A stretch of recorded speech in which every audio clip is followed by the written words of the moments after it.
So இப்போ வந்து நம்ம பைனாப்பிள் புளிச்சேரி பண்ண போகிறோம். ஸோ இதில் வந்து தேங்காய் எண்ணெயில் கடுகு, கருவேப்பிலை, வரமிளகா இவ்வளவும் போட்டாச்சு. ஓகே, ஸோ நம்ம அரைச்சி வச்ச பைனாப்பிளை வந்து ஆட் பண்ணியாச்சு. ஸோ பார்த்தாலே தெரியும் இந்த பீசஸ் இருக்குது, கொஞ்சம் வந்து சங்கியாக இருக்குது. ஸோ இப்போ இதில் வந்து மஞ்சள் பொடி, சில்லி பவுடர். ஸோ நான் ஆல்ரெடி பைனாப்பிள் புளிசேரி வந்து கொஞ்சம் எலாபரேட்டாக போட்டிருக்கேன். ஸோ இப்போ உங்களுக்கு டக்குன்னு நான் செஞ்சு காணிக்கிறேன் ஆக்சுவலாக. ஸோ இப்போ வந்து தேங்காய் போட்டுடலாம். இது வந்து தேங்காய், ஜீரகம், வரமிளகா இந்த மூணும் அரைச்சி போட்டிருக்கேன். ஸோ இப்போ இந்த அரைப்பு கூடயே நான் தண்ணி விட போகிறேன். ஓகே, ஸோ தண்ணி ஊற்றி நல்லா மிக்ஸ் பண்ணிடுங்க.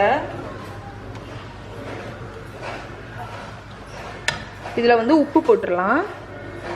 ஸோ இப்போ இதில் வந்து டேஸ்ட்டுக்கு தக்கன உப்பு, அதுக்கப்புறம் கொஞ்சம் சுகர் போடணும். நான் வந்து ப்ரௌன் சுகர் சர்க்கரை போடுறேன். ஸோ இதை வந்து நல்லா மிக்ஸ் பண்ணிடுங்க. மிக்ஸ் பண்ணி இது தளத்தலன்னுலாம் கொதிக்கக்கூடாது.